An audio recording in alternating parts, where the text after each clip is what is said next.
Hello friends, welcome to शाखा study. दोस्तों, आज की वीडियो में हम लेकर आए हैं डीएसएसबी 2026 के लिए जो हमारे जनरल पेपर के प्रैक्टिस सेट की सीरीज चल रही है। उसमें आज हमारा 28वां प्रैक्टिस सेट है। इससे पहले 27 प्रैक्टिस सेट हमने अपलोड कर दिए हैं। आई होप कि आपको ये सभी प्रैक्टिस सेट समझ में आए होंगे। और अगर आपने अभी तक वो सारे प्रैक्टिस सेट नहीं देखे हैं तो एक बार उन प्रैक्टिस सेट को जाकर जरूर देख ले। जैसा कि आप जानते हैं कि इन प्रैक्टिस सेट में हम टोटल 50 क्वेश्चंस करते हैं, जिनमें हर सब्जेक्ट के आपके 10 क्वेश्चंस होते हैं। यानी हर सब्जेक्ट का जो वेटेज है वो आपका 20% है। जनरल पे जो आपका डीएसएसबी का जनरल पेपर होता है उसमें हर सब्जेक्ट के 20 क्वेश्चंस आते हैं, लेकिन क्योंकि 20 क्वेश्चंस कराने में टोटल 100 क्वेश्चन कराने में यहाँ पर बहुत लंबी वीडियो हो जाती है, इसलिए हमने ये फैसला किया कि प्रैक्टिस सेट को थोड़ा छोटा कर देते हैं और 50 क्वेश्चन यहाँ पर हम रखते हैं और हर सब्जेक्ट के आपके 10 क्वेश्चन यहाँ पर हो जाएंगे। सबसे पहला जो हमारा सेक्शन होता है वो होता है रीजनिंग एबिलिटी का, general intelligence and reasoning ability. इसके हमको यहाँ पर 10 क्वेश्चन करने हैं। तो चलिए देखते हैं फर्स्ट क्वेश्चन हमारा क्या है। फर्स्ट क्वेश्चन आपके सामने ये रहा, what should come in place of question mark. इस सीरीज में कोई पैटर्न फॉलो हो रहा होगा, हमको बताना है कि इस क्वेश्चन मार्क की जगह पर क्या आएगा। ठीक है, तो सबसे पहले ऐसी सीरीज में हम ये देखते हैं कि कोई स्क्वायर या क्यूब तो नहीं बन रहा है। तो ये तो नहीं बन रहा है और आजकल ऐसी सीरीज आती भी नहीं, क्योंकि वो बहुत ज़्यादा कॉमन हो गई है। स्क्वायर देखकर कोई भी पहचान लेता है कि इसमें स्क्वायर है, या क्यूब देखकर कोई भी पहचान लेता है कि इसमें क्यूब हो रहा है। तो सबसे पहले हम क्या करेंगे, इनका डिफरेंस देखते हैं। तो 33 और 42 के बीच का जो डिफरेंस है वो आपका 9 है। ठीक है, इसी तरह से 42 से अगर हम चलते हैं 55 तक, तो ये आपका हो जाता है 13 हो जाता है। ये आपका 13 हो जाता है। 55 से 72 अगर हम जाएंगे तो ये आपका हो जाएगा 5 7 12, तो ये आपका 17 हो जाएगा। और जब हम 72 से 93 चलते हैं तो ये आपका कितना हो जाएगा, ये आपका 21 हो जाएगा। तो अब यहाँ पर देखते हैं कि डिफरेंस जो है वो किस अकॉर्डिंग बढ़ रहा है। तो देखिए 9 से 13 हुआ यानी कि 4, 13 से फिर 17 हुआ, फिर 4 ज़्यादा हुआ, फिर 21 हुआ, फिर 4 ज़्यादा हुआ, तो फिर से यहाँ पर हम 4 ज़्यादा करेंगे तो ये आपका 25 हो जाएगा। यानी कि 93 और जो हमारी आने वाला नंबर है उसके बीच में 25 का गैप हमारा होगा। ठीक है, तो 25 यानी कि हम ऐड करेंगे 93 में, तो यूनिट डिजिट से देख सकते हैं 93 और 5, मतलब 3 और 5 आपका 8, एक ही 8 आपका एक ही ऑप्शन में है। तो ऑप्शन नंबर 3 जो है वो आपका यहाँ पर करेक्ट आंसर हो जाएगा, यानी कि 118 यहाँ पर आपका सही आंसर होगा। क्वेश्चन नंबर 2 देखिए, study the given diagram carefully and answer the question. How many man are there who are gardeners as well as scientist. कितने मैन ऐसे हैं, कितने पुरुष ऐसे हैं जो माली भी हैं और वैज्ञानिक भी हैं। तो देखिए 3 सर्कल यहाँ पर दिए हैं, ये गार्डनर के लिए, माली के लिए, ये वैज्ञानिक के लिए और ये मैन के लिए। इसने कहा है कि वो कौन है जो मतलब तीनों होना चाहिए, पुरुष भी हो, माली भी हो, वैज्ञानिक भी हो। तो हमें क्या देखना है, हमें तीनों का इंटरसेक्शन देखना है। और तीनों का इंटरसेक्शन आपके पास ये बीच में आपको दिख रहा होगा, 12 आपका यहाँ पर करेक्ट आंसर होगा। ऑप्शन नंबर 1 आपका बिल्कुल सही हो जाएगा। क्वेश्चन नंबर 3 पर चलते हैं। क्वेश्चन नंबर 3 देखिए, which of the following letter number cluster will replace. अच्छा, क्वेश्चन मार्क की जगह पर क्या आएगा आपको ये बताना है। तो सबसे पहले हमने बताया था आपको कि अगर नंबर है उसमें तो पहले ऑप्शन को चेक करना है कि क्या चारों ऑप्शन में नंबर अलग अलग तो नहीं है। ठीक है, तो यहाँ पर देखिए 172, 182, 172, 182। तो यहाँ पर देखिए 2 में नंबर अलग है, मतलब 2 में सेम है, फिर 2 में सेम है। तो पता करते हैं कि हमारा जो है क्या आएगा। तो 130 से आया आपका 156। तो यहाँ पर आपका कितने का डिफरेंस है। अगर आप यहाँ पर डिफरेंस देखें तो ये है आपका 26 का। ठीक है, 26 का यहाँ पर आपको डिफरेंस देखने के लिए मिल रहा है। अब अगर आप नेक्स्ट बात करते हैं आगे, 130 से आया 156, 156 से जब आप आगे चलेंगे तो कितना आगे जाना है ये हमें अभी नहीं पता है। देखिए 208 से और 234, इन दोनों के बीच का अगर हम डिफरेंस देखें तो ये आपका कितना है, ये भी आपका देखिए 26 है। इसका मतलब हमें ये पता चल गया कि नंबर्स के बीच में जो डिफरेंस है वो 26 का है। यानी कि हम 156 में 26 ऐड करके बता सकते हैं कि कितना हमारा यहाँ पर नंबर आएगा। तो 6 से 12 होता है आपका, 6 2 8, यानी कि 182 आएगा। तो 172 वाले जितने भी हैं वो आपके गलत हो जाएंगे। ठीक है, तो अब आपका या तो आंसर 4 वाला होगा या आपका सेकंड वाला होगा। तो देखते हैं क्या आएगा। अब हम पहला वाला यहाँ पर लेटर देख लेते हैं, क्योंकि जो पहला लेटर है वो दोनों में अलग है। पहले में सी में, इसमें बी है। देखिए एल से आया जी, एल कितना होता है आपका, एल होता है आपका 12, एल होता है आपका 12, जी होता है 7, उसके बाद हमें पता नहीं क्या है। फिर आया आपका 23, 23 से आया आपका आर, आर होता है 18, 18 से फिर बताएं। देखिए तो देखिए यहाँ पर डिफरेंस कितने का है, 18 और 5 23। तो इसका मतलब यहाँ पर भी 5 का ही होगा, क्योंकि देखिए 7 और 5 12, यहाँ पर भी 5 का ही है। तो 23 और 5 कितना हो जाएगा, 23 और 3 26, 26 और में 2 और ऐड करना है, यानी कि बी हमारा यहाँ पर करेक्ट आ जाएगा। तो बी से जो स्टार्ट हो रहा है वही हमारा सही आंसर होगा। तो ऑप्शन नंबर 2 जो है वो आपका यहाँ पर बिल्कुल सही हो जाएगा। 182 नंबर्स में आएगा और आपका स्टार्टिंग बी से हो जाएगी। तो यही आपका क्या होगा, करेक्ट आंसर होगा। चलते हैं नेक्स्ट क्वेश्चन पर। क्वेश्चन नंबर 4 यहाँ पर दिया है a+b, a-b, मतलब सॉरी ए का मतलब दिया है, बी सी डी का के जो मीनिंग है वो सिंबल्स में दिए हैं। तो यही बताना है आपको कि इसका जो आंसर है वो क्या आएगा। तो सी का मीनिंग है मल्टीप्लाई, तो 4 इंटू 6 यहाँ पर होगा। ए का मीनिंग है यहाँ पर प्लस, डी का मतलब है यहाँ पर डिवीजन, ठीक है, और ए का मतलब यहाँ पर क्या है, फिर से प्लस दिया हुआ है। तो ये आपका जो है क्या आंसर आएगा, मल्टीप्लिकेशन प्लस डिवाइड। तो सबसे पहले देखिए बॉड मास लगाते हैं हम इसमें, तो सबसे पहले ये सॉल्व होगा, तो 12 पंजे 60, यहाँ पर आपका 5 आ जाएगा, यानी कि 4, देखिए 4 गुणा 6 प्लस में यहाँ पे 5 आ जाएगा और फिर प्लस में 10 आ जाएगा। अब देखिए 6 चौक 24, 24 और 10 कितना होता है 34, 34 में 5 जोड़ेंगे तो 39 आपका यहाँ पर करेक्ट आंसर होगा। ऑप्शन नंबर 1 बिल्कुल सही हो जाएगा। क्वेश्चन नंबर 5 पर देखिए, क्वेश्चन नंबर 5 है, if Raman rank 29th from the top, top से 29 है, ठीक है, और 15th from the bottom, bottom से कितना है 15 है, तो बताना है कि उस कक्षा में कुल कितने बच्चे हैं। तो ये कितनी, कई बार आपको क्वेश्चन बता दिया है, 29 प्लस 15 और -1 करना है लास्ट में जाके। तो आंसर आपका क्या होगा, तो ये आपका 29 प्लस 14 होगा, तो 9 और 4 13, जिसका यूनिट डिजिट 3 होगा वही आपका आंसर आ जाएगा, 43 आपका करेक्ट आंसर होगा। चलते हैं क्वेश्चन नंबर 7 पर, सॉरी क्वेश्चन नंबर 6 पर। क्वेश्चन नंबर 6 आपके सामने ये रहा, इसमें भी आपको क्या है बताना है कि जो पैटर्न इन दोनों में फॉलो हो रहा होगा वही आपको देखना है कि कौन से ऑप्शन में फॉलो हो रहा है। तो पहले पता करते हैं कि इन दोनों में क्या पैटर्न फॉलो हो रहा है। तो देखिए 11, 23 और 28, 15, 31 और 36। देखिए एक चीज़ तो यहाँ पर हमें दिख गई है कि 11 के ये मतलब पहले वाले नंबर के दुगने से एक ज़्यादा है, ये भी पहले वाले नंबर के दुगने से एक ज़्यादा है, यानी 11 दूनी 22 होता है और एक 23, 15 दूनी 30 होता है, एक 31। अब यहाँ पर देखिए 23 से आया 28, यानी कि 23 में कितना जोड़ा कि 28 आ गया, ये जोड़ा है हमने 5, और इसी तरह से 31 में हमने 5 जोड़ा है तो ये आपका 36 आ गया। तो हमें पता चल चुका है कि पहले नंबर में 2 की मल्टीप्लाई करनी है, +1 करना है, तो सेकंड नंबर आ जाएगा, और सेकंड नंबर में हमें 5 ऐड करना है तो थर्ड नंबर आ जाएगा, ठीक है, थर्ड नंबर आ जाएगा। तो बस यही देखना है हमको। देखिए 17 दूनी 34 और 1 35, 13 दूनी 26, तो ये तो गलत हो गया, 12 दूनी 24, ये भी गलत हो गया, 19 दूनी 38, 1 39, तो या तो ये होगा आंसर या तो ये होगा। अब देखते हैं 35 में 5 जोड़ा 40 आया, 39 में आपने 5 जोड़ा तो यहाँ पर कितना आ गया आपका 39, 19 दूनी 38 और 1 39, अच्छा ठीक है, 17 दूनी 34 और 1 35, 35 और 5 40, और 19 दूनी 38 और 1 आया 39, 39 में हमने यहाँ पर 5 जोड़ा तो यह आ गया आपका 44। तो ये तो देखिए दोनों ही आंसर यहाँ पर हमारे ठीक हो रहे हैं, दोनों ही आंसर हमारे यहाँ पर ठीक हो रहे हैं। तो क्या इसमें कोई और लॉजिक लगेगा, 1 मिनट में ज़रा चेक करता हूँ।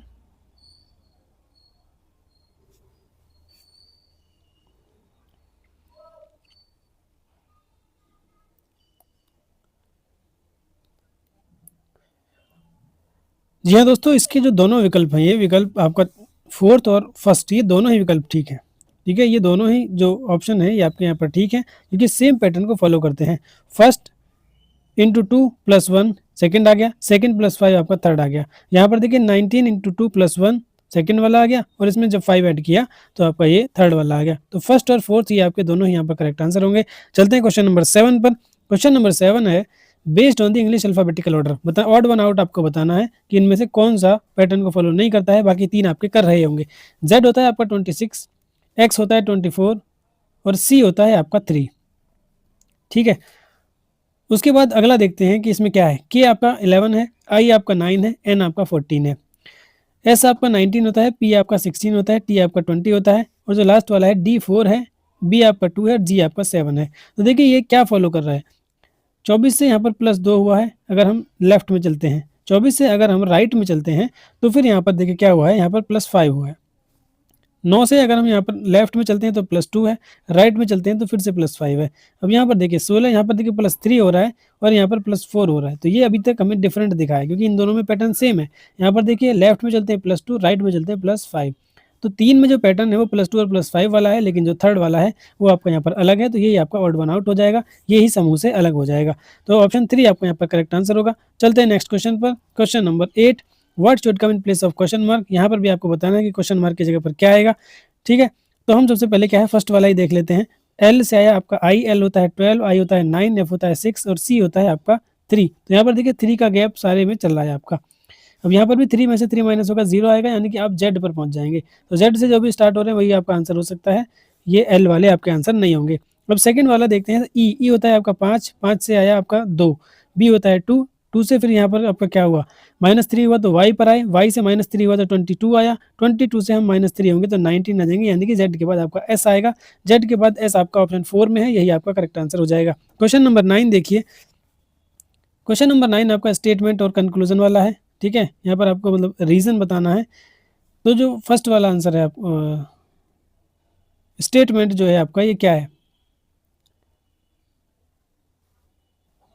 यहाँ पर जो स्टेटमेंट है वह despite growing awareness of the harmful effect of pesticides their use continue to pose risk on human health. कीटनाशकों के हानिकारक प्रभावों के बढ़ती जागरूकता के बावजूद उनका उपयोग मानव स्वास्थ्य पर जोखिम पैदा करना जारी रखता है। ये किस लिए है? यहाँ पर रीजन क्या है? सरकार द्वारा कीटनाशक के उपयोग और जोखिम सीमा के संबंध में कड़े नियमों और परिवर्तन की कमी है। ये बात आपकी बिल्कुल यहाँ पर सही है, क्योंकि जो जोखिम सीमा है यानी कि रिस्क जो है उसकी एक लिमिट जो है उसकी कहीं ना कहीं यहाँ पर कमी है। दूसरा है गहन कृषि पद्धतियों पर निर्भरता जो मानव स्वास्थ्य पर उच्च उपज को प्राथमिकता देती है, ये भी चिंताजनक है। तो ये भी आपकी बात यहाँ पर बिल्कुल सही है। तो पहला और दूसरा दोनों ही जो पॉसिबल रीजन आपके यहाँ पर हो सकते हैं। ऑप्शन नंबर 4 आपका करेक्ट हो जाएगा। क्वेश्चन नंबर 10 देखिए। क्वेश्चन नंबर 10 आपको बताना है कि क्वेश्चन मार्क की जगह पर क्या आएगा। तो देखिए 6 है, 6 से पता नहीं फिर क्या है, फिर 27 है। तो 27 और 48 के बीच का हम डिफरेंस यहाँ पर देख लेते हैं। तो ये आपका यहाँ पर कितना डिफरेंस है? 27 और 48 के बीच में जो डिफरेंस है 27, 37, 47, ये है आपका 21 का, ठीक है। इसके बाद आगे जो डिफरेंस है वो आपका कितना है? 48 और 76 के बीच में जो आपका डिफरेंस है वो आपका 27 का डिफरेंस है, ठीक है। उसके बाद सॉरी 28 का डिफरेंस है, 28 का डिफरेंस है, ये आपका 28 का डिफरेंस है। उसके बाद देखते हैं अगर तो 76 और 111, तो 76 में 24 ऐड करते हैं तो हमारा 100 हो जाता है और उसमें 11 और, तो 24 और 11 आपका हो जाता है 35। तो इन दोनों में जो डिफरेंस है वो आपका 35 है। तो देखिए ये आपके किस रेट से बढ़ रहा है। तो ये आपका यहाँ पर देखिए 7 का डिफरेंस, 7 का डिफरेंस, तो उससे पीछे हम आएंगे तो ये आपका 14 का डिफरेंस यहाँ पर होना चाहिए। यानी कि 27 में से हम यहाँ पर 14 अगर माइनस करते हैं तो आपका 13 आ जाएगा। और 13 में से फिर हमको कितना माइनस करना है? फिर हमको 7 माइनस करना है तो ये आपका 6 आ जाएगा। बिल्कुल सही आपका यहाँ पर आंसर होगा। तो यहाँ जो आ जाएगा वो आपका बीच में 13 आ जाएगा। ऑप्शन नंबर 3 जो है वो आपको बिल्कुल करेक्ट होगा। चलते हैं क्वेश्चन नंबर यहाँ पर हमारे 10 क्वेश्चन हो चुके हैं रीजनिंग एबिलिटी के। अब चलते हैं जनरल अवेयरनेस वाले सेक्शन पर और इसके भी हमको यहाँ पर 10 क्वेश्चन करने हैं। देखते हैं फर्स्ट क्वेश्चन क्या है हमारा। तो फर्स्ट क्वेश्चन आपके सामने ये रहा। Under article 6 of the Indian constitution which individual are granted right to Indian citizenship. संविधान के अनुच्छेद 6 के अंतर्गत किन व्यक्तियों को भारतीय नागरिकता का अधिकार प्रदान किया गया है? इंडिविजुअल माइग्रेशन फ्रॉम नेपाल, तो नेपाल से तो नहीं। Individual migration from Bangladesh, Bangladesh से भी नहीं है। Individual migration from Pakistan, migrating from Pakistan, हाँ ये आपका ठीक है। जो पाकिस्तान से लोग आए थे उनको यहाँ पर अनुच्छेद 6 के अंतर्गत नागरिकता मतलब देने का प्रावधान बनाया गया था। तो इसमें क्या था कि under article 6 of Indian constitution provide citizenship right to certain person who migrated to India from Pakistan before 19 July, ये डेट दी थी 19 जुलाई 1948, 1948 से पहले जो लोग भारत आ चुके थे उनको भारत की नागरिकता का प्रावधान यहाँ पर दिया गया था, ठीक है। तो यहाँ पर जो आंसर हो जाएगा वो आपका थर्ड वाला बिल्कुल सही हो जाएगा। श्रीलंका से भी आपका नहीं होगा। तो ऑप्शन नंबर थर्ड जो है वो आपका यहाँ पर करेक्ट हो जाएगा। क्वेश्चन नंबर 2 देखिए। क्वेश्चन नंबर 2 आपका कहता है which of the following is not a common goal of government initiatives. निम्नलिखित में से कौन सा सरकारी पहलों का एक सामान्य लक्ष्य नहीं है? प्रोटेक्ट द एनवायरनमेंट, ये बिल्कुल सरकार की जिम्मेदारी होती है। इंप्रूव पब्लिक हेल्थ, ये भी सरकार की जिम्मेदारी होती है। Increase crime rate, crime rate को बढ़ाना नहीं बल्कि क्राइम रेट को घटाना जो है ये सरकार की जिम्मेदारी होती है। तो यही वाला आपका यहाँ पर करेक्ट आंसर होगा क्योंकि यहाँ पर नॉट पूछा था। प्रमोट इकोनॉमिक ग्रोथ, तो ये तो सरकार की जिम्मेदारी होती ही है। इस तरह से आपका ऑप्शन थर्ड जो है वो आपका यहाँ पर करेक्ट होगा। क्वेश्चन नंबर 3 देखिए। क्वेश्चन नंबर 3 है आपका यहाँ पर the battle of Bannihatti और Talikota was fought between Vijayanagar and Bahmani kingdom. अच्छा, बन्नी हट्टी और तालीकोटा का जो युद्ध था जो आपके विजयनगर साम्राज्य और बहमनी राजाओं के बीच में हुआ था वो कब लड़ा गया था? तो ये जो युद्ध है ये लड़ा गया था आपको 1565 में। 1565 में अगर डेट की बात करें तो 23 जनवरी। इसमें क्या है, ये आपके विजयनगर साम्राज्य, ठीक है, जिसके जो शासक थे वो कौन, मतलब जिनकी तरफ से कौन लड़े थे? आपके राम राय, राम राय लड़ रहे थे, और जो दूसरी तरफ थे वो आपके कौन कौन थे, बीजापुर, गोलकुंडा, अहमदनगर और बीदर के जो सैनिक थे वो यहाँ पर लड़ रहे थे। यहाँ से क्या हुआ था कि जो विजयनगर साम्राज्य है उसका पतन यहाँ पर शुरू हो गया था, क्योंकि जो ये राम राय थे इनको पकड़कर मार दिया था इन्होंने, और इनका जो शासन था उस पर कब्जा कर लिया था। तो यहाँ से क्या हुआ था, विजयनगर साम्राज्य जो था उसका पतन माना जाता है। ये तालीकोटा का जो युद्ध है, तालीकोटा का युद्ध क्या है, विजयनगर साम्राज्य के पतन की शुरुआत यहाँ से हो गई थी। तो इसका जो आंसर होगा यहाँ पर क्या हो गया, 1565, ऑप्शन नंबर 1 करेक्ट हो जाएगा। क्वेश्चन नंबर 4 देखिए, in November 2024 India conducted its first flight test of which indigenous missile equipped with state of the art avionic and software. November 2024 में भारत ने अत्याधुनिक एवियोनिक्स और सॉफ्टवेयर से लैस किस स्वदेशी मिसाइल का पहला उड़ान परीक्षण किया? ब्रह्मोस, निर्भय, long range land attack cruise missile, LRLACM, लंबी दूरी की भूमि हमला क्रूज मिसाइल। तो यही इसका सही आंसर है, ऑप्शन नंबर 3 जो है वो आपका यहाँ पर करेक्ट आंसर हो जाएगा। क्वेश्चन नंबर 5 देखिए, what medal did Neeraj Chopra win in the men's javelin throw at Paris Olympic 2024? Neeraj Chopra ने पेरिस 2024 ओलंपिक में पुरुषों की भाला फेंक में कौन सा पदक यहाँ पर जीता था? कोई पदक नहीं, स्वर्ण पदक, कांस्य पदक या फिर रजत पदक। तो इन्होंने जीता था आपका सिल्वर मेडल, रजत पदक। ठीक है, गोल्ड मेडल किसको मिला था ये आप कमेंट में बताएंगे। चलते हैं क्वेश्चन नंबर 6 पर। क्वेश्चन नंबर 6 जो है, dash lake is the largest brackish water lake in Asia which is located along the eastern coastal plain in India. वो झील एशिया की सबसे बड़ी खारे पानी की झील है जो भारत के पूर्वी तटीय मैदानों पर स्थित है। तो वो आपकी कौन सी झील है? वो आपकी लोकटक झील है, वुलर झील है, या चिल्का झील है, या फिर पुलिकट झील है। तो इसका जो सही आंसर हो जाएगा वो आपका चिल्का झील है। चिल्का झील आपकी कहाँ पर स्थित है, कौन से स्टेट में? तो वो आपकी उड़ीसा में है। कहाँ पर है? उड़ीसा में है। और ये एशिया की खारे पानी की सबसे बड़ी झील है। लोकटक झील की अगर बात करें तो लोकटक झील जो है वो आपकी मणिपुर में है। कहाँ पर है? मणिपुर। और इस झील पर एकमात्र दुनिया का एकमात्र तैरता हुआ national park, floating national park जो है, जिसका नाम क्या है, केबुल लामजाओ उसका नाम है। एकमात्र तैरता हुआ जो नेशनल पार्क है वो आपका मणिपुर की लोकटक झील में ही पाया जाता है। उसके बाद जो आपकी एक और दी हुई है यहाँ पर क्या है, वुलर झील। तो वुलर झील क्या है, ये आपकी कश्मीर में है, और ये जो पृथ्वी में जो टेक्टोनिक गतिविधियां हुई थी उनसे बनी थी। और ये भारत की सबसे बड़ी वुलर झील जो है, भारत की सबसे बड़ी मीठे पानी की झील है। मीठे पानी की झील है, भारत की सबसे बड़ी, कश्मीर में है।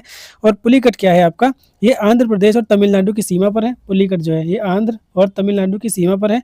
और ये क्या है, जो श्रीहरिकोटा आपका इसरो का केंद्र है, इसको इसरो का परीक्षण केंद्र है, उसको समुद्र से अलग करता है। क्या? पुलिकट। तो ये आपका झील के बारे में होता है। एक क्वेश्चन आपसे और बार बार पूछा है कि विश्व की सबसे बड़ी खारे पानी की झील कौन सी? ये तो एशिया की होगी। ठीक है, एशिया की कौन सी होगी आपकी? एशिया की होगी आपकी चिल्का झील। अगर आपसे पूछ ले विश्व की, वर्ल्ड की, तो वह है आपकी कैस्पियन सागर। वो क्या है आपकी? कैस्पियन सागर। और अगर आपसे पूछ ले कि भारत की सबसे बड़ी खारे पानी की झील कौन सी है, ये तो एशिया की थी, चिल्का तो आपकी एशिया की है। और भारत की अगर पूछा जाए तो वो आती है आपकी सांभर झील। तो मतलब सांभर, भारत की तो ये भी है चिल्का भी, लेकिन सांभर झील कौन सी है, ये चारों तरफ से लैंड लॉक्ड है, यानी कि ये मिट्टी से घिरी हुई है, चारों तरफ मिट्टी है, ये बीच में एक झील है।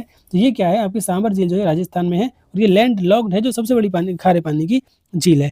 ठीक है, तो इस तरह से ये झीलों से रिलेटेड सारे क्वेश्चन हमने यहाँ पर कवर कर लिए हैं। चलते हैं क्वेश्चन नंबर 7 पर। क्वेश्चन नंबर 7 है, which of the following constitution amendment act known as the mini constitution. Mini, ये बहुत बार पूछा गया क्वेश्चन है और कई बार हमने आपको बताया भी है। मिनी कॉन्स्टिट्यूशन आपके कौन से संविधान संशोधन को कहा जाता है? तो वो था आपका 42nd amendment act. 42nd amendment act, option number 1 है। यहाँ पर देखिए ईयर भी आपको नहीं दिया है, 39 नहीं होगा, 50 नहीं होगा, 35 नहीं होगा। 42nd अमेंडमेंट एक्ट जो कि हुआ था आपका 1976 में, इसको कहा जाता है मिनी कॉन्स्टिट्यूशन। क्यों कहा जाता है? तो देखिए इसमें कुछ वर्ड्स ऐड किए गए थे प्रीएम्बल में, कॉन्स्टिट्यूशन के प्रीएम्बल में, जैसे सोशलिस्ट, सेक्युलर एंड इंटीग्रिटी, यानी हिंदी में अगर बात करें तो समाजवादी, धर्मनिरपेक्षता और अखंडता इसमें ऐड किया गया था, और इसको क्या है, मिनी कॉन्स्टिट्यूशन का नाम दिया गया था। तो ऑप्शन नंबर 1 आपका यहाँ पर करेक्ट आंसर हो जाएगा। Question number 8, who unveiled India's Bharat 6G vision to make the country global 6G leader by 2030। Bharat को 2030 तक वैश्विक 6G लीडर बनाने के लिए भारत 6G विजन का अनावरण किसने किया? तो क्या था आपका नरेंद्र मोदी ने। ऑप्शन नंबर 3 यहाँ पर सही हो जाएगा। प्रश्न नंबर 9 पर देखिए, What key issues are highlighted in the Pact for the Future adopted by world leader at the United Nations on September 22, 2024? 22 दिसंबर 2024 को संयुक्त राष्ट्र में विश्व नेताओं द्वारा अपनाए गए फ्यूचर के लिए समझौता पैक्ट फॉर द फ्यूचर में कौन से प्रमुख मुद्दे उठाए गए थे? तो यहाँ पर कहता है cultural heritage and tourism, space exploration and technology, economic growth and military power या फिर सस्टेनेबल डेवलपमेंट। तो इसमें जो मुद्दे उठाए गए थे मेनली वो थे आपके सस्टेनेबल डेवलपमेंट के, सतत विकास के। ऑप्शन नंबर 4 आपका यहाँ पर करेक्ट हो जाएगा। क्वेश्चन नंबर 10 और जीएस का last question, When the particle size decreases the speed of Brownian motion, जब कण का आकार घटता है तो ब्राउनियन की गति बढ़ती है, घटती है, पदार्थ पर निर्भर करती है या वही रहती है। ठीक है, देखिए ब्राउनियन मोशन जो है वो एक बड़ा ही अच्छा टॉपिक है, उसको आप एक बार अलग से जरूर देख लेंगे। तो यहाँ पर जब जब आकार जो पार्टिकल है उसका साइज जब कम होता है तो ब्राउनियन मोशन जो है वो और ज़्यादा बढ़ जाता है। मान लीजिए पार्टिकल अगर बड़ा होगा तो वो एक दूसरे से टकरा कर भी ज़्यादा तेज नहीं चल पाता है, लेकिन पार्टिकल अगर छोटे छोटे होंगे तो उनकी जो गति है वो ब्राउनियन, उसको ब्राउनियन मूवमेंट कहते हैं। ऐसे बीकर से में आपने पढ़ा होगा, ये शायद 6-7 क्लास में या 8 क्लास में आपको पढ़ाया जाता है। ठीक है, तो जितना पार्टिकल का साइज छोटा होगा ब्राउनियन मोशन जो है वो उतना ही ज़्यादा होगा। तो ऑप्शन नंबर यहाँ पर क्या होगा, कण का आकार डिक्रीज तो ब्राउनियन गति जो है वो आपकी बढ़ेगी। ऑप्शन नंबर 3 जो है वो आपका यहाँ पर करेक्ट आंसर हो जाएगा। इस तरह से आपके जीएस के 10 क्वेश्चन यहाँ पर कंप्लीट होते हैं। अब चलते हैं अपने नेक्स्ट सेक्शन पर, जो है आपका मैथमेटिकल एंड न्यूमेरिकल एबिलिटी। इसके भी हमको यहाँ पर 10 क्वेश्चन करने हैं। चलते हैं क्वेश्चन नंबर फर्स्ट पर। क्वेश्चन नंबर 1 है, a vendor bought lemons at 42 for a rupee, how many must he sell for a rupee to gain 50%। अच्छा, ये कह रहा है कि 1 रुपये के उसने 42 खरीदे। ठीक है, उसने 1 रुपये के 42 नींबू खरीदे। अब ये 1 रुपये के कितने नींबू खरीदे कि उसको 50% का लाभ हो, यानी कि 42 नींबू खरीदने के लिए उसने 1 रुपया खर्च किया। ठीक है, लेकिन वो चाहता है कि जो 42 रुपये में वो 50% का लाभ प्राप्त कर ले, यानी कि वो 1.5 रुपया कमा ले कहीं ना कहीं। ठीक है, तो 1.5 रुपये की कीमत जो है वो ये चाहता है, और इसने खरीदा कितना था, 1 रुपये का। तो इसको अगर हम यहाँ पर कट करते हैं तो देखिए कितना हो जाएगा। इसको हम यहाँ पर करते करते 5 दूनी 10, 5 तिया 15, 3 से इसको काटेंगे तो आपका 14 आ जाएगा। 14 इंटू 28, तो 28 जो है इसको 1 रुपये के बेचने होंगे, तब क्या है ये आपका 50% लाभ प्राप्त कर सकेगा। देखिए इसको ऐसे भी समझ सकते हैं आप, 14 के इसको 3 पार्ट्स में डिवाइड कर लिया है। 1 रुपये के इसने 42 खरीदे थे, यानी कि 14×42। अब ये कह रहा है कि 50% लाभ प्राप्त करना है इसको। तो 50% का मतलब क्या है कि ये मतलब 1.5 गुना चाहता है, तो 1.5 गुना इसको हमने 3 पार्ट में यहाँ पर तोड़ लिया है। तो 50 ये हुआ, 50 ये हुआ और 50 ये हुआ। तो इस तरह से भी हम इसको क्वेश्चन को कर सकते हैं, यानी कि 28 उसको बेचने होंगे 1 रुपये में, जिससे कि बाकी बचे हुए 14 को बेचेगा तो उसको 50% का, जो ये बाकी बचे हुए 14 है इनको जब वो बेचेगा तो फिर वो उसका प्रॉफिट में ही जाएगा। तो 28 यहाँ पर इसका आपका सही आंसर हो जाएगा। क्वेश्चन नंबर 2 देखिए। क्वेश्चन नंबर 2 है आपका, the area of square plot is 64 metre square. Area क्या दे रखा है आपको, स्क्वायर प्लॉट है तो ए स्क्वायर होता है, 64 दे रखा है। इसने पूछा है कि लेंथ ऑफ ईच साइड, तो ऑब्वियस सी बात है यहाँ पर इसका क्या कर देंगे, रूट कर देंगे और आंसर आपका यहाँ पर 8 आ जाएगा। 8 आपका करेक्ट आंसर होगा, ऑप्शन नंबर 4। क्वेश्चन नंबर 3 देखिए। क्वेश्चन नंबर 3 है, Suresh invested a certain sum of money at 20% per annum simple interest. If he receive an interest of 68,430 after 10 years, the sum he invested is. तो हमें सम बताना है, यानी कि हमको प्रिंसिपल बताना है। ये कह रहा है कि सुरेश ने एक निश्चित राशि 20% की दर से, यानी कि आर रेट क्या है आपका 20% है, 10 वर्षों के लिए, टाइम कितना है आपका 10 है, साधारण ब्याज पर करी है, 10 वर्षों के बाद उसे इतना ब्याज मिलता है। तो ये आपका ब्याज दे रखा है 68,430 रुपये क्या दे रखा है आपको, इंटरेस्ट दिया हुआ है। तो सिंपली इसको यहाँ पर आप PRT/100 से कर लेंगे, इजीली हो जाएगा। कितना, 68,430 रुपये का ब्याज मिलता है। प्रिंसिपल क्या है, प्रिंसिपल हमें नहीं पता है, प्रिंसिपल निकालना है।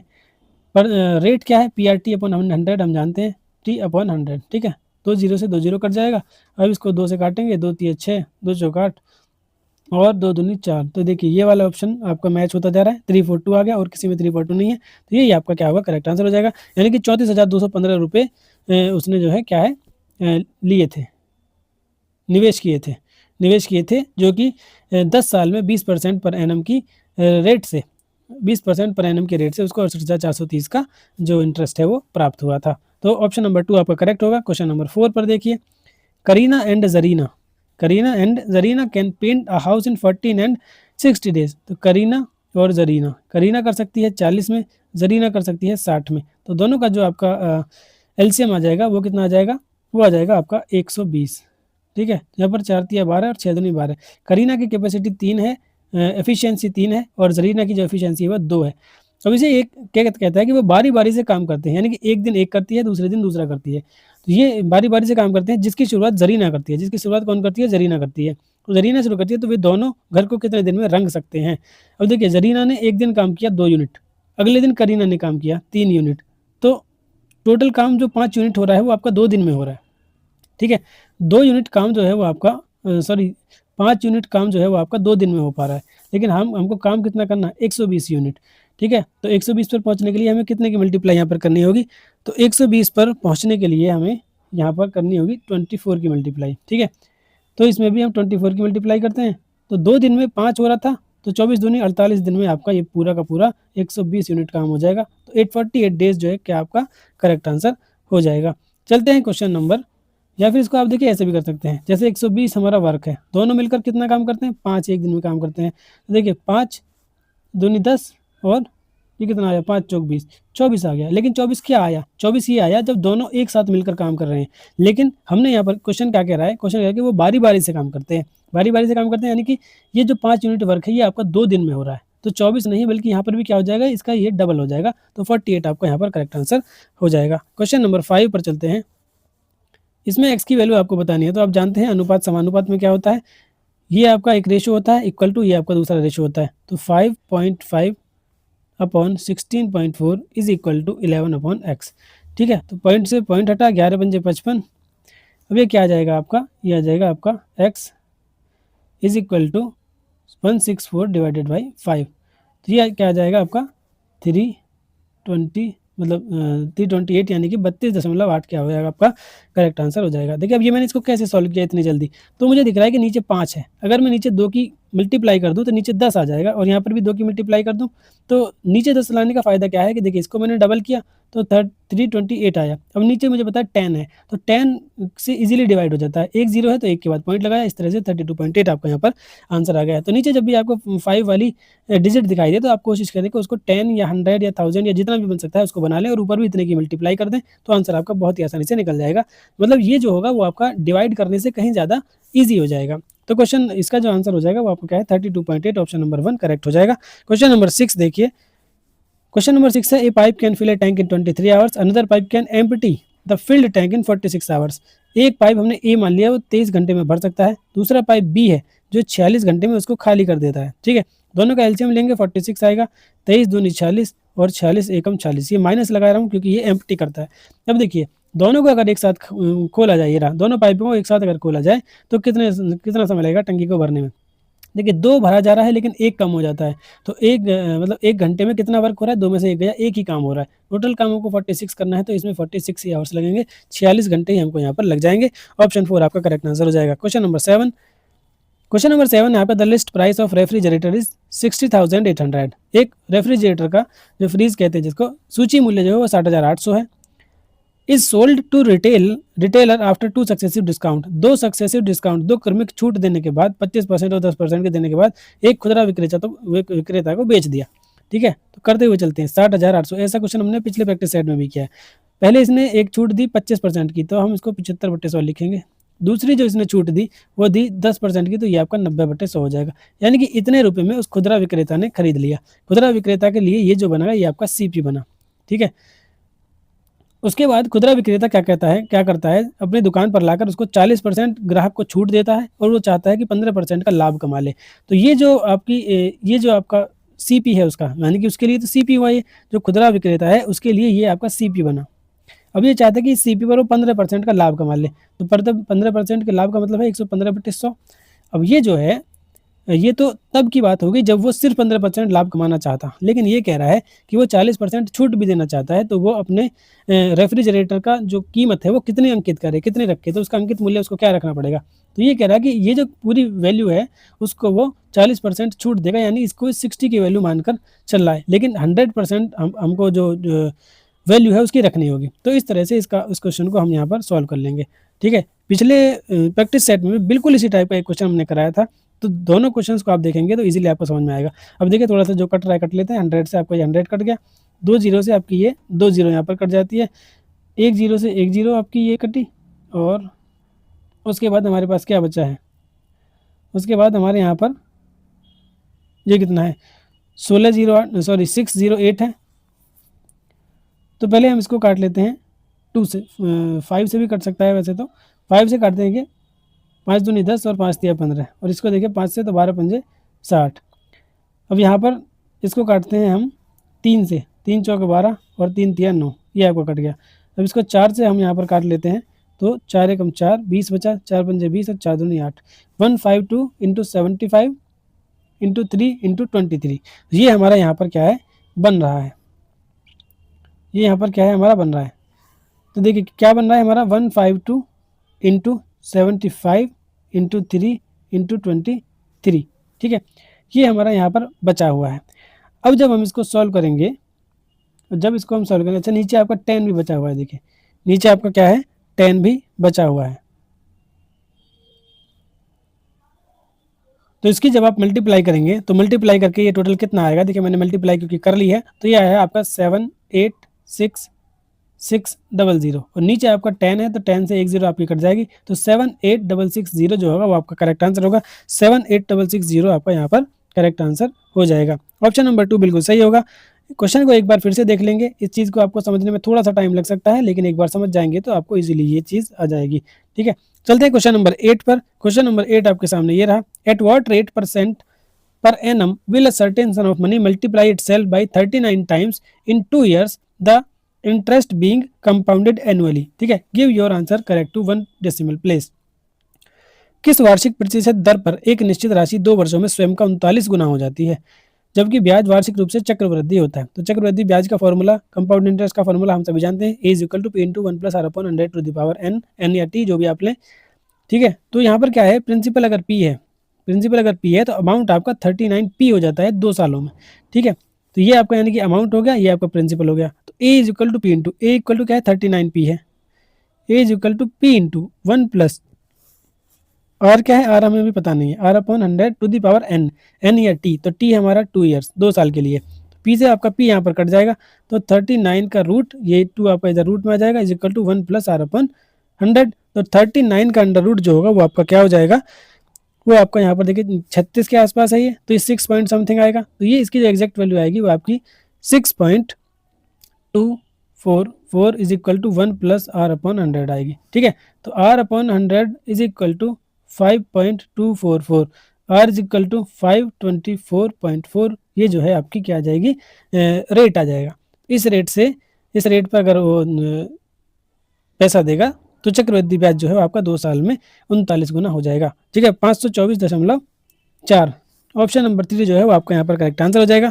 क्वेश्चन नंबर 9 देखिए, क्वेश्चन नंबर 9 आपके सामने ये रहा, a sum of 4176 is divided between A B and C such that the ratio of the share of A to the combined share of B and C, यानी कि A का ratio with B plus C वो क्या है 2:7 है। दूसरा अगर बात करें A to the combination of, अच्छा ये हो गया। अगला है C receive 4.4/5 of what A plus B together, अच्छा तो सी को कितना मिलता है 4/5 ऑफ बी प्लस सी, इतना मिलता है, सॉरी बी प्लस ए, बी ए प्लस बी यानी कि, तो ये क्या हो जाएगा आपका, ये हो जाएगा आपका ए प्लस बी और रेशियो सी अगर हम यहाँ पर करें तो ये आपका कितना हो जाएगा, ये हो जाएगा आपका 5:4, ठीक है, ये हो जाएगा आपका 5:4। अब यहाँ पर हमें बताना है कि ए और बी के हिस्से के बीच का अंतर जो है वो क्या है।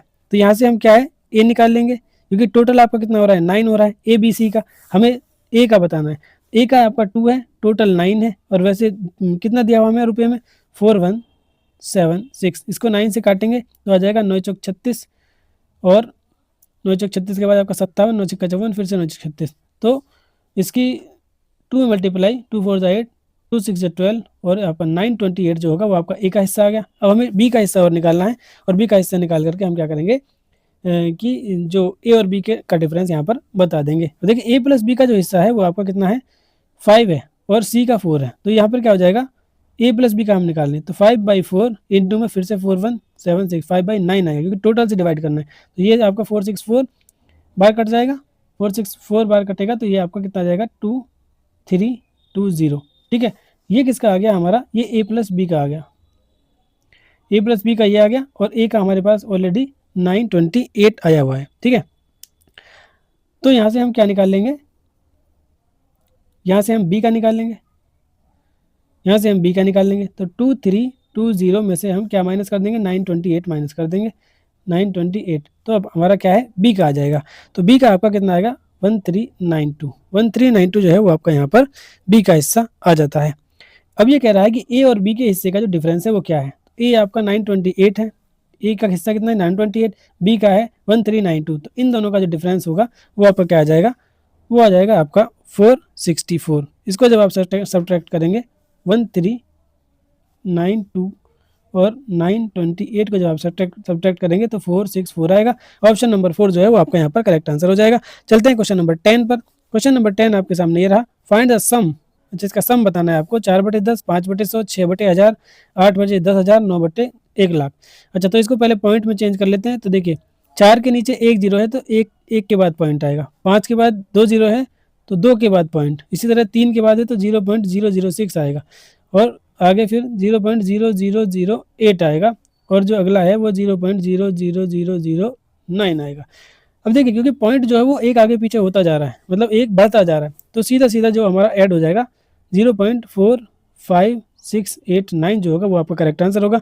45689 ऑप्शन 2 जो है वो करेक्ट हो जाएगा। ठीक है, पॉइंट वाली चीज़ को हम कैसे जोड़ते हैं मैं थोड़ा सा आपको यहाँ पर बता देता हूँ। जैसे 0.4 है, अब दूसरा 0.05 है, तो हम पॉइंट के नीचे पॉइंट रखेंगे, बाकी को ऐसे कैसे लिख दें, जैसे 0 पॉइंट क्या है 05 है।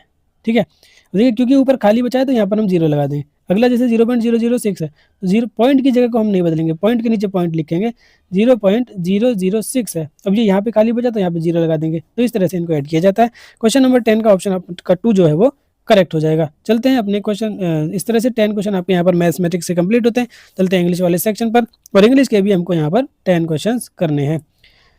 फर्स्ट क्वेश्चन देखिए आपके सामने ये रहा, sentence of the paragraph are given below in jumbled order. इनको अरेंज करना है मीनिंगफुल एंड कोहेरेंट पैराग्राफ में। तो सबसे पहले देखिए, shadows danced on the wall creating eerie shape in the dim light. ठीक है, अगला है, as the clock struck midnight the old house cracked with the weight of its age. The old man's heart raced with fear as he listened to the strange noises. With a sense of dread, he slowly made his way upstairs, his footsteps barely audible against the floorboards cracking. And there was a loud crash from the attic. Suddenly the sound of footsteps echoed through the empty corridors. तो यहाँ पर देखिए क्या कहने की कोशिश की गई है। पहला जो सेंटेंस है वो क्या करता है, वो आपका एक सेट करता है सीन को with shadow in the dim light. ठीक है, shadow danced on the wall creating eerie shape in the dim light. ठीक है, तो इसने यहाँ पर क्या है, एक सीन क्रिएट किया। तो यहाँ पर देखिए जाए तो 1 से आपका सेंटेंस जो है स्टार्ट होता दिख रहा है। दूसरा जो है यहाँ पर क्या है, establish as the clock struck midnight the old house cracked with the weight of its age. यहाँ पर क्या कहने की कोशिश की गई है कि यहाँ पर टाइम को स्टेब्लिश किया जा रहा है। ठीक है, टाइम, एक तो मिडनाइट यहाँ पर दिया है टाइम, और दूसरा एज के बारे में बात की गई है। तो सेकंड नंबर पर आपका आ जाएगा 2। अब देखिए तीसरे नंबर पर आपका यहाँ पर क्या आएगा, तीसरे नंबर पर आएगा आपका the old man's heart. The old man's heart ये तो आपका नहीं आने वाला। With a sense of dread he slowly made his way upstair, his footstep barely audible. Suddenly the sound of footsteps echoed through the empty corridors. Okay. And there was a loud crash from the attic.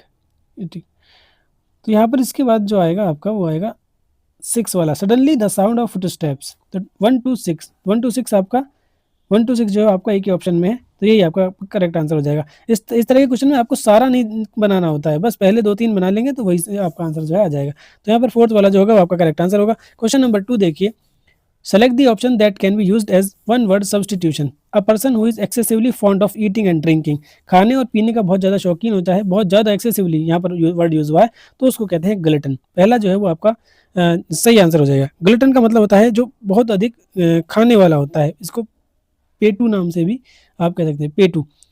कॉन्नोश्योर क्या होता है आपका, जो एक expert होता है आपका, जो टेस्ट को जज कर सकता है, किसी चीज़ को खाकर बता देगा कि इसका टेस्ट अच्छा है कि नहीं है। ठीक है, तो उसको कहते हैं आपका कॉन्नोश्योर। हेडोनिस्ट, हेडोनिस्ट क्या होता है, हेडोनिस्ट कौन होते हैं, वो होते हैं जो ये चाहते हैं कि लाइफ में सबसे जो इम्पोर्टेंट चीज़ है वो है आपका जॉय। मतलब जो कहते हैं ना कि सबसे इम्पोर्टेंट थिंग जो है वो आपकी प्लेजर है, खुशी है। अगर आप खुश रहेंगे तो लाइफ मस्त रहेगी।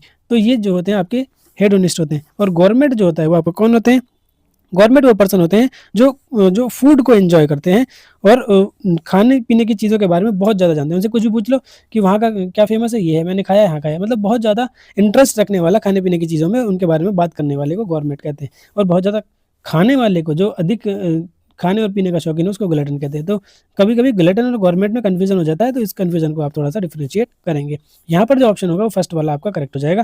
क्वेश्चन नंबर 3 देखिए। क्वेश्चन नंबर 3 है आपका, select the antonym of the underline word. तो अंडरलाइन वर्ड क्या है आपका? प्रोडिजियस। यहाँ पर सेंटेंस क्या है? भारत कहता है, have you heard about the prodigious novel that's making waves in the literary world.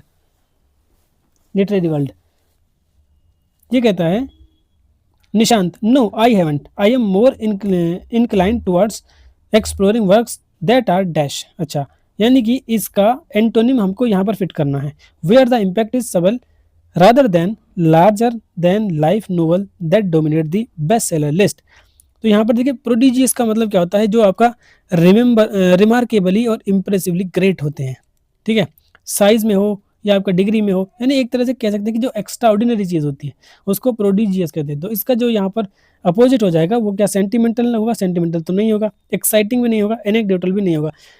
यहाँ पर इसका सही आंसर एंटोनिम हो जाएगा, वो हो जाएगा आपका टिपिकल। तो यहाँ पर भी आपका टिपिकल आ जाएगा। फर्स्ट आंसर जो है वो आपका यहाँ पर करेक्ट होगा। क्वेश्चन नंबर 4 देखिए, select the proverb that conveys the same meaning as underline segment in the given sentence. Sentence आपको दिया हुआ है, advising her student professor Smith often said, क्या कहते थे? Putting all of one's resources into a single venture has a risk involved if that venture fails. यहाँ पर कहने का मतलब है, अगर तुमने एक ही वेंचर में सारा पैसा लगा दिया, सारा रिस्क ले लिया, तो फिर ऐसा भी हो सकता है कि अगर वो फेल हो गया तो आप बिल्कुल खत्म हो जाओगे, बिल्कुल डूब जाओगे। तो कभी भी यहाँ पर कहने का मतलब ये है कि एक ही चीज़ पर पूरी तरह से निर्भर नहीं रहना है हमें।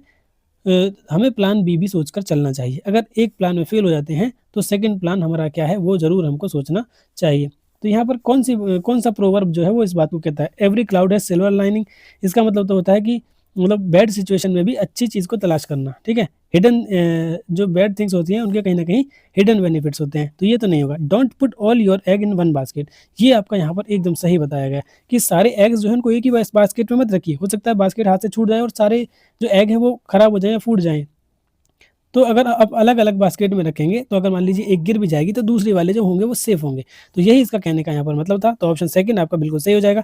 Absence make the heart grow fonder. इसके बारे में हमने बहुत डिटेल में बात की थी, शायद स्टार्टिंग के ही जो आपके प्रैक्टिस सेट थे 4-5 या 10 के अराउंड जो आपके हैं उनमें से किसी में एक में आया था। तो एब्सेंस मेक हार्ट ग्रोवर, इसका मतलब है कि जो दूरियाँ होती हैं वो हमें और पास लाती हैं। दूरियाँ मतलब दूर रहना किसी भी रिलेशन में या किसी भी यार दोस्ती में, किसी में भी मान लीजिए, वो आपको कहीं ना कहीं पास लाता है, ठीक है। All fair in love and war. अच्छा, मतलब प्यार और युद्ध में सब कुछ क्या है? मतलब फेयर है, सब कुछ माफ़ है। कहते हैं ना कि युद्ध, लड़ाई में और प्यार में सब कुछ माफ़ होता है। तो इसका मतलब जो यहाँ पर सही आंसर होगा वो आपका सेकंड वाला करेक्ट हो जाएगा। चलते हैं अपने नेक्स्ट क्वेश्चन पर। Question number 5, select the most appropriate option to fill in the blank. यहाँ पर देखिए तीन तीन आपको क्या दिए गए हैं? ब्लैंक दिए हैं और आपको यहाँ पर बताना है। It was dash dash dash night when I heard the knock on my door. It was the gloomy cold zero visibility, cold zero visibility gloomy, या कोल्ड ग्लूमी जीरो विजिबिलिटी, या जीरो विजिबिलिटी कोल्ड ग्लूमी। तो यहाँ पर देखिए जो adjective हैं उनका यहाँ पर कंपेरिजन दिखाया गया है कि इनको जो कंपेयर करते हैं कि पहले कौन सा आता है। तो इसके लिए एक फॉर्मूला होता है, वो क्या है आपका? ओसास कंपनी। ओसास कंपनी, ठीक है, नी को छोड़ दीजिए बस, ओसास कॉम्प। ओ से क्या होता है आपका? ओ से होता है आपका ओपिनियन, एच से होता है आपका साइज, ए से होता है एज, एस से होता है शेप, सी से कलर, ओ से ओरिजिन, एम से मटेरियल और पी से होता है आपका पर्पस। तो ये चीज़ें जो है आपकी क्या है, इस मतलब जो आपके एडजेक्टिव हैं वो आपके इस क्रम में लगाए जाते हैं। सबसे पहले अगर आपको किसी का ओपिनियन दे रखा है तो ओपिनियन आएगा, उसके बाद अगर साइज़ दे रखा है तो साइज़ आएगा, फिर अगर एज दे रखी है तो एज आएगी, उसके बाद शेप, कलर, ओरिजिन, मटेरियल और पर्पस। तो यहाँ पर देखिए ग्लूमी क्या है? ग्लूमी जो है वो यहाँ पर क्या है? ग्लूमी, कोल्ड और जीरो विजिबिलिटी। तो यहाँ पर क्या आना चाहिए? कोल्ड, ग्लूमी और zero visibility. Origin, cold, gloomy और जीरो विजिबिलिटी। अच्छा, कोल्ड, ग्लूमी और जीरो विजिबिलिटी। यहाँ पर जो आपका आंसर सही होगा वो आपका कोल्ड, ग्लूमी और जीरो विजिबिलिटी। सबसे पहले आएगा आपका कोल्ड, सबसे पहले इट वाज ए कोल्ड, दूसरा आएगा आपका ग्लूमी और तीसरा आएगा आपका जीरो विजिबिलिटी। कोल्ड, ग्लूमी और जीरो विजिबिलिटी, ऑप्शन सेकंड जो होगा वो आपका यहाँ पर करेक्ट आंसर हो जाएगा। चलते हैं क्वेश्चन नंबर 6 पर। Select the most appropriate idiom that can substitute the underline segment. Underline segment क्या है आपका? Most excellent thing. तो मोस्ट एक्सीलेंट थिंग सेंटेंस एक बार पढ़ लेते हैं। With the ease and affordability of the online language learning platforms, fluency in a second language must just be the most excellent thing. अच्छा, तो मोस्ट एक्सीलेंट थिंग का जो मीनिंग है वो शॉट इन द आर्म होगा क्या? तो shot in the arm का मतलब क्या होता है? Shot in the arm, something that has a sudden and positive effect on something. तो ये तो आपका नहीं होगा। Monkey wrench in the works. अच्छा, monkey wrench in the work का मतलब क्या होता है? To cause a problem that disrupt और सैबोटेज टू डिस्ट्रॉय। मतलब कोई ऐसी चीज़ जो बाधा बने, monkey wrench in the work उसको कहते हैं। तो best thing since slice bread, तो ये इसका यहाँ पर एकदम सही आंसर होगा। सही मतलब अप्रोप्रिएट मीनिंग होगा। डबल एज सोर्ड का मतलब होता है एक चीज़ जिसके मतलब प्रोज और कॉन्स दोनों हो, जिसका लाभ और हानि हमें दोनों हो। जैसे जैसे डबल एज स्वॉर्ड का मतलब जैसे सोशल मीडिया है। सोशल मीडिया से आप बहुत सारी इन्फॉर्मेशन ले सकते हैं देश विदेश की और कहीं की भी, लेकिन ऐसा क्या है कि आप वहाँ से बहुत सारी मिस इन्फॉर्मेशन भी ले सकते हैं, बहुत सारी मिस इन्फॉर्मेशन भी आपको मिलेगी। तो सोशल मीडिया को आप डबल एज स्वॉर्ड कह सकते हैं। तो यहाँ पर जो सही आंसर होगा वो आपका थर्ड वाला हो जाएगा। क्वेश्चन नंबर 7 पर चलिए। क्वेश्चन नंबर 7, क्वेश्चन टैग है आपका select the most appropriate question tag to fill in the blank. We haven't met in a while. तो अभी हमें बताना है कि यहाँ पर क्वेश्चन टैग क्या आएगा। तो देखिए नेगेटिव है तो नेगेटिव का क्वेश्चन टैग कभी भी नेगेटिव नहीं बनेगा, तो नेगेटिव देखते तो आपको यहाँ पर काट देना है। अब देखिए वी है और हैव है तो डेफिनेटली हैव और वी में ही बनेगा। तो आंसर क्या आ जाएगा आपका? Have we. ठीक है, हैव वी जो होगा वो आपका करेक्ट आंसर होगा। ऑप्शन नंबर 3 आपका बिल्कुल सही हो जाएगा। चलते क्वेश्चन नंबर 8 पर। क्वेश्चन नंबर 8 क्या है आपका? इसमें भी आपको मोस्ट अप्रोप्रिएट सिनोनिम बताना है अंडरलाइन वर्ड का। तो अंडरलाइन वर्ड आपका क्या है? विनय कहता है I am very disappointed with Ajay, he is always trying to denigrate his colleagues and this habit has only undermined his own credibility. Akash कहता है you are right, one must never dash others specially in the professional setting. तो यहाँ पर क्या आएगा हमको बताना है, सिनोनिम बताना है डेनिग्रेट का। ओबविएट होता है, एंडोर्स होता है, डेप्रिशिएट होता है या फिर स्क्रूटिनाइज होता है। तो जैसा कि आप जानते हैं कि डेनिग्रेट का मतलब क्या है? किसी को नीचा दिखाना है, उसकी बुराई करना। ये जो डेनिग्रेट है इसका मतलब है किसी को नीचा दिखाना, बुराई करना, ठीक है, या उसको बदनाम करना होता है। ठीक है, यानी कि उसकी वैल्यू को कम करना होता है। और आप जानते हैं कि जो डेप्रिशिएट होता है उसका मतलब भी क्या है? किसी की वैल्यू को कम करना ही होता है। तो आंसर तो इसका ये हो जाएगा ऑप्शन नंबर 3। अगर बात करें हम ओबविएट का, ओबविएट का मतलब होता है कि किसी डिफिकल्टी को रिमूव कर देना, तो ये तो यहाँ पर नहीं आने का। एंडोर्स का मतलब क्या होता है? एंडोर्स का मतलब होता है किसी को सपोर्ट करना, तो सपोर्ट भी नहीं आएगा। स्क्रूटिनाइज का मतलब होता है किसी को डीपली एग्जामाइन करना या क्लोजली एग्जामिन करना, तो स्क्रूटनी होता है। तो आंसर जो होगा वो आपका यहाँ पर थर्ड वाला करेक्ट हो जाएगा। चलते क्वेश्चन नंबर 9 पर। क्वेश्चन नंबर 9 आपका ये रहा, select the most appropriate question to fill in the blank. You didn't complete your homework. अब आपको बताना है कि यहाँ पर क्वेश्चन टैग, तो देखिए नेगेटिव है तो पॉजिटिव आएगा, नेगेटिव आपका नहीं आएगा। डिड का यूज हो रहा है तो डेफिनेटली क्या होगा आपका? डिड ही इसमें आएगा। तो यू है और डिड है तो डिड ही, ऑप्शन नंबर 3 आपका यहाँ पर बिल्कुल सही हो जाएगा। उसके बाद चलते हैं अपने लास्ट क्वेश्चन पर। इंग्लिश का लास्ट क्वेश्चन आपके सामने ये रहा, select the most appropriate option to fill in the blank. तो यहाँ पर भी आपको क्या है? एडजेक्टिव ही बताने हैं कि कौन कौन से आएंगे। यहाँ पर देखिए the new CEO is a African young tall of extraordinary genius. Tall young African of extraordinary genius, African tall. तो यहाँ पर देखिए क्या आएगा? जैसा कि हमने अभी आपको बताया था, ओसास कंपनी, ओसास COMP। ओ से क्या आएगा? ओपिनियन, एस से साइज, ए से एज, एस से उसके बाद एस आपका शेप, फिर कलर, फिर आपका ओरिजिन, फिर आपका मटेरियल और फिर आपका क्या है? फिर आपका इन चीज़ों का आप लिख लें, मैं यहाँ पर लिख नहीं रहा हूँ। और पी से आता है आपका पर्पस। तो देखिए यहाँ पर सबसे पहले हमको क्या बताना है?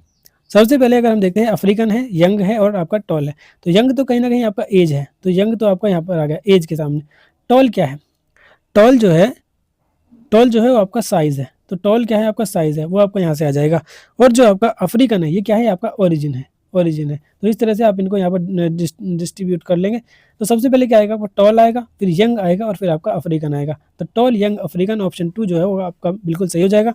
The new CEO is a tall, young, African, of, extraordinary, genius. Option number 2 आपका यहाँ पर एकदम सही हो जाएगा। हो सकता है पिछला वाला क्वेश्चन आपको समझ में नहीं आया हो, लेकिन डेफिनेटली ये क्वेश्चन आपको समझ में आ गया होगा। अब इसी के बेस पर अब उस वाले क्वेश्चन को भी आप सही से देख सकते हैं। चलते हैं अपने नेक्स्ट सेक्शन पर, जो है आपका हिंदी भाषा वाला। इसके भी हमको यहाँ पर 10 क्वेश्चन करने हैं।